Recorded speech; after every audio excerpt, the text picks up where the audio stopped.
अब हम बात करते हैं परिवार की एक मूलभूत विशेषता, सम्मान, रिस्पेक्ट, जिसके आधार पर परिवार की स्टेबिलिटी, परिवार के लोगों का जो है सम्मान, परिवार के लोगों का एक दूसरे के प्रति प्रेम जो बना रहता है, वो उसका मेन रीज़न क्या होता है? रिस्पेक्ट, यानी कि लोगों का एक दूसरे के प्रति रिस्पेक्ट है। सम्मान का अर्थ किसी का आदर करना, साधारण शब्दों में सम्मान कहलाता है। यानी आप किसी का रिस्पेक्ट ही करना, यानी कि किसी का आदर करना किस में आता है? सम्मान की श्रेणी में आता है। ये हमारा सम्मान की श्रेणी में आएगा। तो यानी किसी का आदर करना सम्मान की श्रेणी में आएगा। सम्मान व्यक्तिगत होता है, अर्थात सम्मान में व्यक्तिगतपन होना बहुत प्रमुख बात होती है। अर्थात यदि आप किसी का करेंगे तो पॉजिटिवली, यदि उसका जो है पर्सनली यदि उसका रिस्पेक्ट करते हैं, हर व्यक्ति अपने पर्सनल रिस्पेक्ट को ही लेकर के टेकअप करता है। अर्थात सम्मान में व्यक्तिगतपन होना बहुत ही आवश्यक है। उदाहरणार्थ, यदि हमें लगता है कि कोई व्यक्ति हमारा आदर सम्मान करता है, तो यह प्रतीत होना नितांत आवश्यक है कि वह व्यक्ति हमारा क्या सही और सटीक मूल्यांकन करता है। क्या उसने मेरा सही मूल्यांकन किया है, जो यथार्थ है या सच्चाई है। यह मूल्यांकन तभी सही हो पाएगा जब हम अपने आप को लोगों से भिन्न महसूस कर पाएंगे, या लोग हमें भिन्न समझें। यदि हम डिफरेंट रहें तो भी हमें रिस्पेक्ट की श्रेणी में आ जाएंगे। दूसरे शब्दों में, हमारा सही मूल्यांकन किया जाना चाहिए। जिस ढंग से हम मूल्यांकित होना चाहते हैं, आज के परिवेश में आदर अथवा सम्मान के मानदंड बहुत ही डिफरेंट हैं। एक बार यदि हम यह तय कर लेते हैं कि व्यक्तिगत तौर पर हमारी पहचान डिफरेंट है, तो ही हम अपने आप को औरों से अलग समझ पाते हैं। एक बार पुनः इस बात को दोहराते हुए हम यह कह सकते हैं कि आदर या सम्मान का मतलब है सही मूल्यांकन। अर्थात मैं वैसा ही मूल्यांकित किया जाऊं जैसा कि मैं स्वयं हूँ। यदि एक ही तरह के 10 स्टूडेंट्स हों, 10 लोग हों, उसमें जो है उनका जो रिस्पेक्ट रहेगा वो भी जो है उनके मूल्यांकन के आधार पे होगा। वहाँ पे जो है जो डिफरेंट पर्सन होगा, अब वो डिफरेंट पर्सन ख़राब भी हो सकता है, वो डिफरेंट पर्सन जो है बहुत अच्छा भी हो सकता है। अब दोनों में जो है उसको जब तक मूल्यांकित नहीं करेंगे, जब मैं मूल्यांकन करेंगे तो ही तभी क्लियर होगा कि वे स्वयं में क्या है और उसका सम्मान क्या है। सही मूल्यांकन से ही हम अन्य व्यक्तियों के प्रति आदर और सम्मान दर्शा सकते हैं। एक सूझबूझ भी काम हो जाती है, जिसकी नींव पर कई संबंधों को हम परिपूर्ण कर सकते हैं। इससे लोगों को अंदर जो है आदर सम्मान की भावना जागृत होती है। कोई स्टूडेंट्स क्लास में बहुत अच्छा है, तो यदि उसको जो है मूल्यांकन किया जाए कि who is the best in whole class, तो ऐसे कंडीशन में सब बच्चे और सारी लोगों का एक बार ध्यान आकृष्ट हो जाएगा। और केवल बड़ाई करना ही रिस्पेक्ट नहीं है। वस्तुतः सम्मान का सीधा साधा अर्थ किसी व्यक्ति का सही और सटीक मूल्यांकन है। ऐसा मूल्यांकन जो उस मूल्यांकित होने वाले व्यक्ति को सटीक बैठता है। यदि उसमें कोई कमी अथवा त्रुटि आएगी तो सम्मान का अर्थ बिल्कुल समाप्त हो जाएगा। एक पारदर्शी रूपरेखा अपनाई जानी चाहिए, क्योंकि पारदर्शी की वजह से ही सही मूल्यांकन तक पहुंचा जा सकता है और ऐसी स्थिति में सही सम्मान तक पहुंचा जा सकता है। उस कार्य को संपन्न करते समय विचारशील मनुष्य रहना चाहे तो ऐसी स्थिति में अपने विचारों को दृष्टिगत रखना अपेक्षित है। If you want to interest people, make them think. If you want to inspire people, make them feel. यदि आप दूसरों में इच्छुक हैं तो उन्हें सोचने पर मजबूर करिए। यदि आप लोगों को प्रेरित करना चाहते हैं तो उन्हें महसूस करने पर मजबूर करिए। अब हम लोग देखते हैं कि रिस्पेक्ट और डिफरेंटिएशन, यानी कि सम्मान और विभेदीकरण के बीच अंतर क्या है। सम्मान व विभेदीकरण। के बीच अंतर,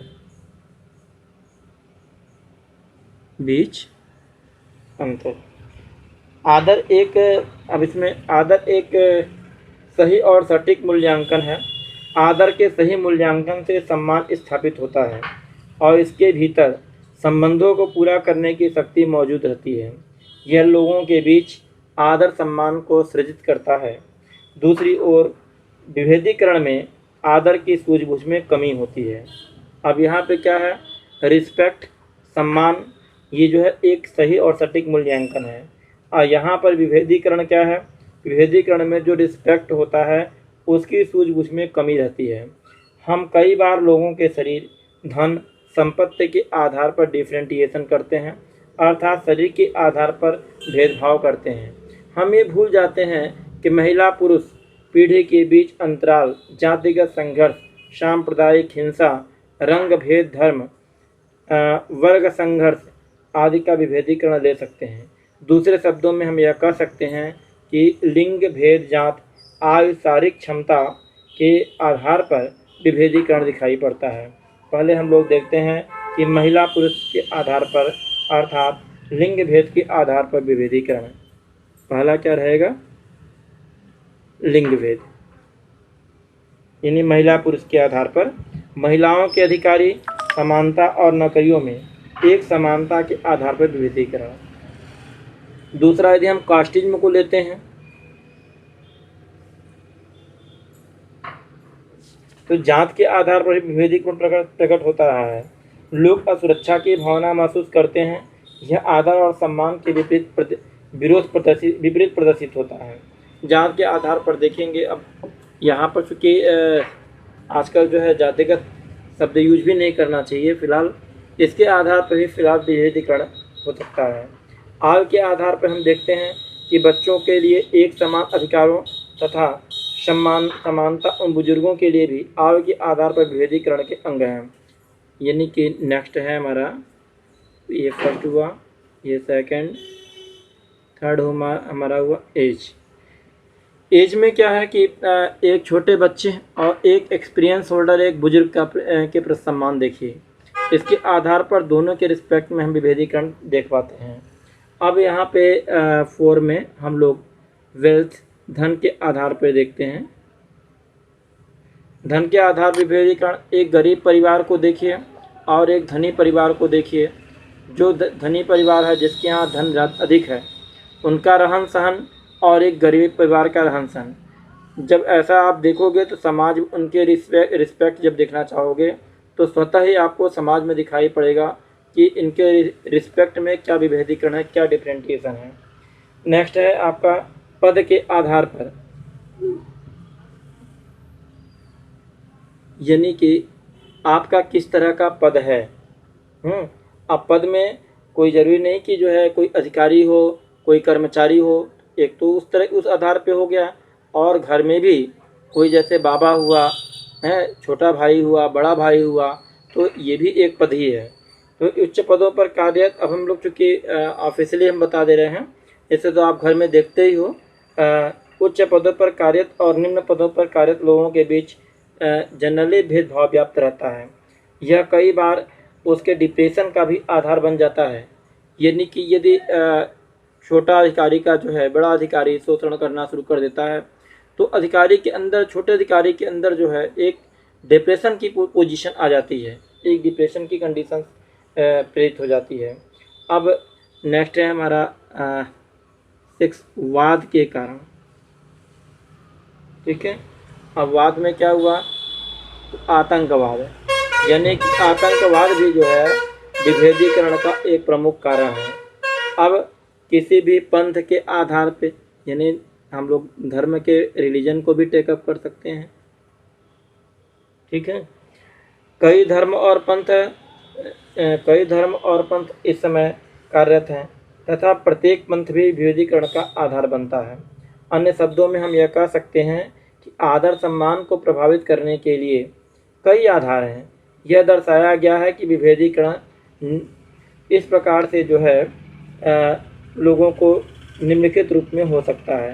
पहला क्या है, ये तो मैंने इसको डिस्क्राइब किया था, महिला पुरुष,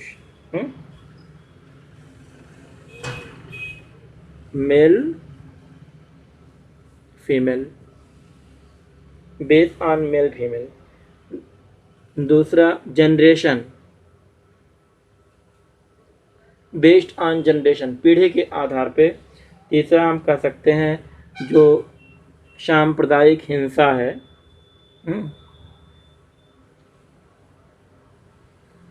सांप्रदायिक हिंसा। और कलर डिफरेंट है, कलर डिफरेंट में आप एक जनरली आप देख सकते हो, महात्मा गांधी का एग्जाम्पल हम लोग टेकअप कर सकते हैं, जो कि अफ्रीका में गए थे, ट्रेन में जर्नी कर रहे थे।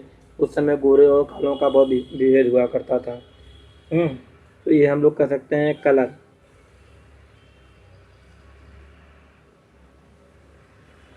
डिफरेंटिएशन एंड रिलीजन, रिलीजन का जो है रिलीजन स्ट्रगल। अब कोई हिंदू है, कोई मुस्लिम है, कोई सिख है, कोई ईसाई है, इसमें भिन्न धर्मों के लोग हैं। जहाँ पे जिस धर्म के लोग ज़्यादा होते हैं वहाँ पे जो है वे बहुसंख्यक में आते हैं, जिनकी संख्या कम होती है वे अल्पसंख्यक में आते हैं। हमारे हिंदुस्तान में आप देखोगे कि जनरली अल्पसंख्यक में मुस्लिम, सिख, ईसाई ये सब जो है धर्म वाले आते हैं। अगला है हमारा वर्ग संघर्ष, यानी कि ये कह सकते हैं आप कैटेगरी, बेस्ड ऑन कैटेगरी, यानी कि सामान्य विभिन्न प्रकार की जो कैटेगरीज होती हैं उनके आधार पर विभेदीकरण हो सकता है। उपरोक्त सभी समस्याओं से व्यक्ति की खुद की समस्या को बहुत बढ़ा बैठता है और वह किसी भी प्रकार से महिला पुरुष आधार पर भेदभाव या अन्य किसी भेदभाव से। अब इसको हम लोग डिफरेंटिएशन को और इसको बेटर दिखा सकते हैं।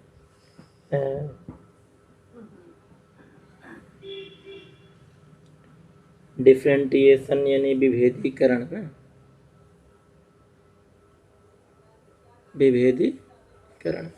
अब ये जो है जनरली 3 पार्ट में डिवाइड होता है, ठीक।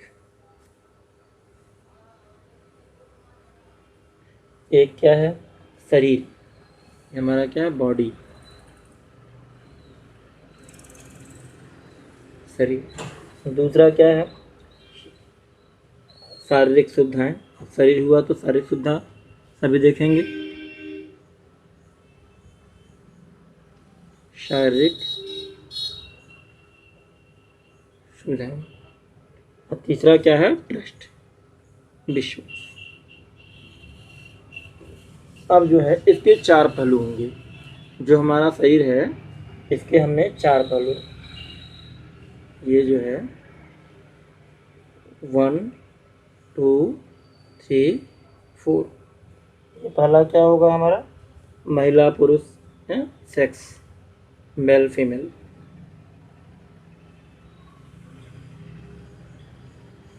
दूसरा क्या होगा हमारा, इनकी एज पे भी डिपेंड करेगा, ठीक है। इसके बाद कलर, और लास्टली क्या होगा हमारा, हमारी क्षमता क्या है, बॉडी की क्षमता क्या है, शारीरिक क्षमता। अब इसी प्रकार से शारीरिक सुविधाएं हमारे जो है इसके भी हमारे 2 पार्ट होंगे।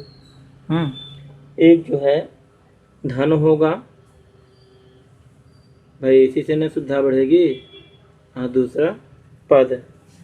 और तीसरा जैसे विश्वास है, तो विश्वास की चीज़ें कहाँ पे आती हैं, वाद, जैसे आतंकवाद, वंशवाद, जातिवाद, इस तरह में वाद में।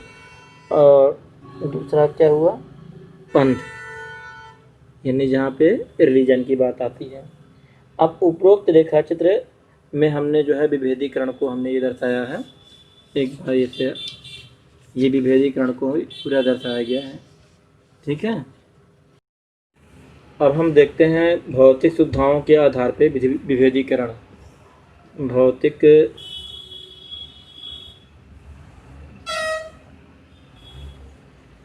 सुविधाओं के आधार पर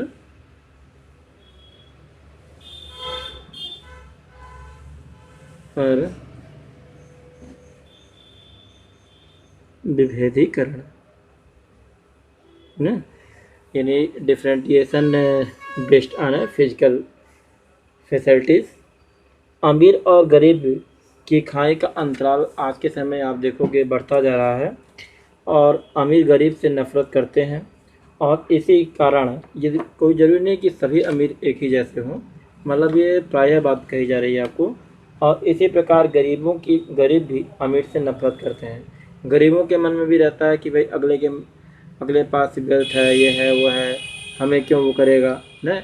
वो भी मतलब एक रिस्पेक्ट के प्रति ही जो है नफरत रहती है, ठीक है। उसका भी अंतराल बढ़ता है। अमीर लोगों को ध्यान में रखते हुए इस बात का अमीर लोग को ध्यान में रखते हुए हम इस बात को केयर नहीं करते कि क्या ये वास्तव में खुशहाल हैं अथवा मात्र वे धनी हैं। कई बार अमीरों को प्राप्त होने वाली सुविधाओं का मूल्यांकन आवश्यकता से अधिक कर देते हैं। इस प्रकार इसे हम ध्यान रखते हुए कई बार अपने ही संबंधों को सही नहीं मान पाते हैं। आप जनरली देखोगे कि जो जैसा अमीर होता है उसका उस तरह का जो है रहन सहन एटमॉस्फेयर होता है, और कोई किसी को इंटरनली नहीं समझ सकता है कि कौन कितना जो है परेशान है, कौन कितना जो है कौन कितने दिक्कत में है। अर्थात कहने का मतलब ये कि धनी रहना जो है 100% वो नहीं कि आप धनी हो तो 100% आप सुख मतलब खुश होगे। आपके पास सारी वेल्थ हो, सारी सुख सुविधाएँ हों, सारी फैसिलिटीज़ हों, इसके बाद भी ऐसा नहीं कि आप 100% जो है परफेक्ट हों।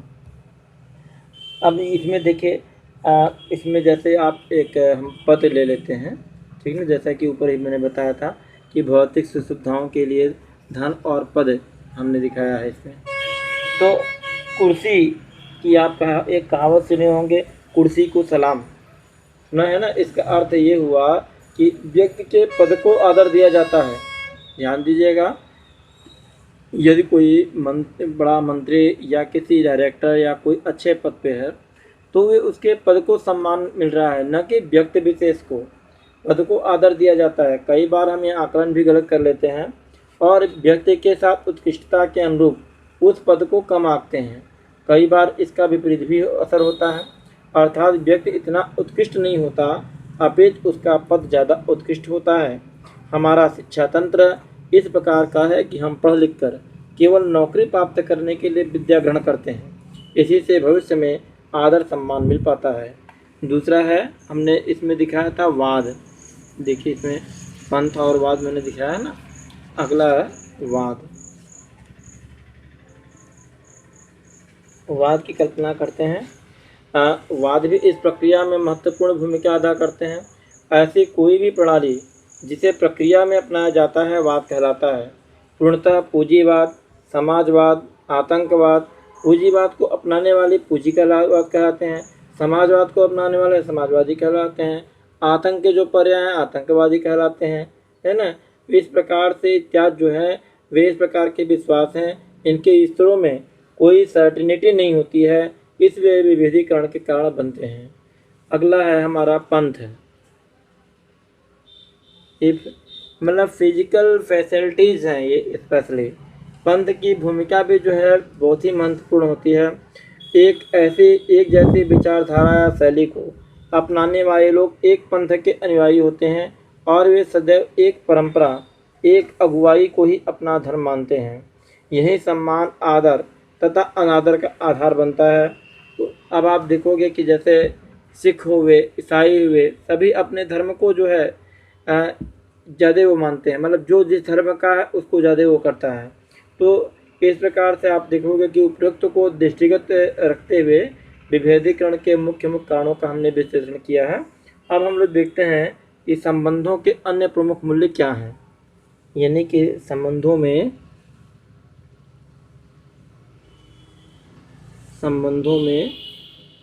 अन्य प्रमुख मूल्य।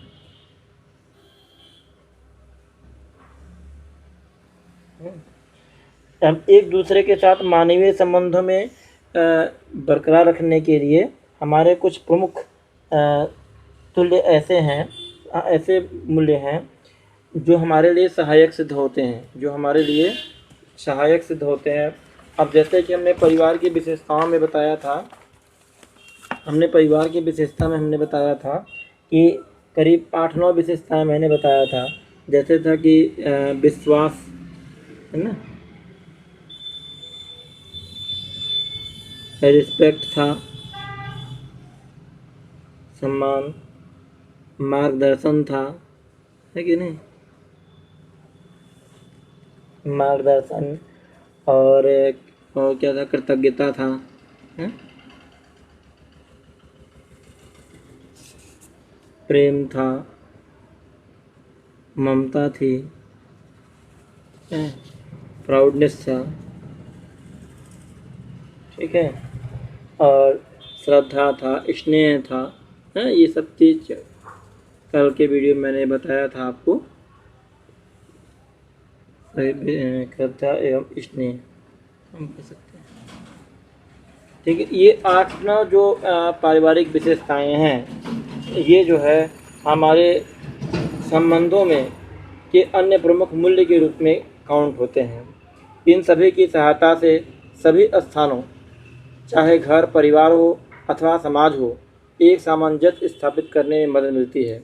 इसमें विश्वास इसकी नींव है और बुनियाद मूल्य है, जबकि प्रेम पूर्ण मूल्य को इंगित करता है। पूर्ण मूल्य को इंगित करता है। आदर था सम्मान सही मूल्यांकन का रास्ता है।